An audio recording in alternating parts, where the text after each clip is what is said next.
White House counsel Bernard Nussbaum resigns in the face of the growing Whitewater investigation and a verdict in the Florida abortion doctor murder case.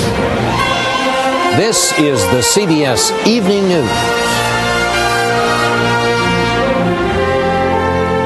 And this is Bob Schieffer reporting. Good evening.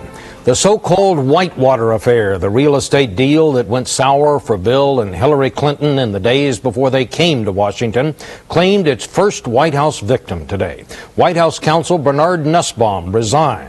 He had been at the center of the rising controversy over whether the White House has been making improper contacts with various federal investigators looking into Whitewater, and specifically whether Whitewater investors benefited from a series of transactions with an Arkansas savings and loan that later collapsed, an SNL represented at one point by Mrs. Clinton's law firm.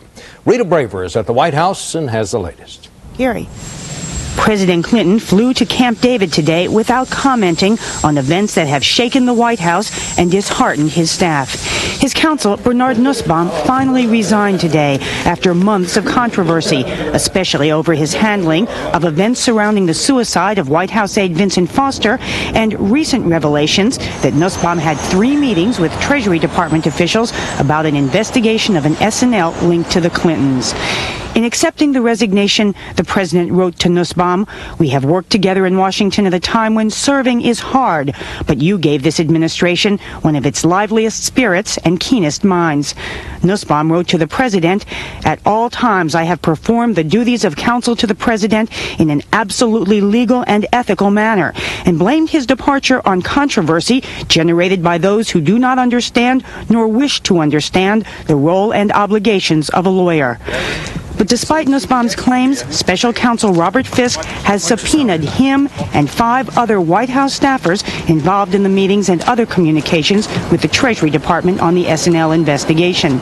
Subpoenaed are Nussbaum, Deputy White House Chief of Staff Harold Ickes, Senior Advisor Bruce Lindsay, Communications Director Mark Guerin, Mrs. Clinton's Chief of Staff Maggie Williams, and her press secretary Lisa Caputo, as well as Deputy Treasury Secretary Roger Altman and several other Treasury Department aides. Fisk is also seeking any White House documents relating to the meetings. But a lawyer who worked for the Iran-Contra Council cautions that the subpoenas do not imply wrongdoing. This is what happens during investigations. People are asked to give testimony, they're asked to produce documents, and in that process, and at the end of that process, the prosecutor will make a determination as to whether anyone has done anything wrong. Now the White House is trying very hard to avoid any appearance of a cover-up. Aides have been warned that destroying even one document could lead to obstruction of justice charges. They've also been told to go through their wastebaskets and their burn bags to make sure that no important document is missed, and also not to destroy any of their computer mail, Bob. I suppose also, Rita, that someone there is beginning to think about who's going to take Bernard Nussbaum's place. Who are they looking for? What kind of person do they want? Well, what they really need right now is a crack lawyer, a Mr. or Ms. Clean, who has great political judgment, and someone who's also willing to step into what is a very messy political thicket here. And I have a feeling that resumes are welcome right now, Bob. All right.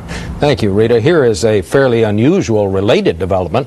Remember that all the furor over whether the White House has been making improper contacts with other federal agencies looking into all of this was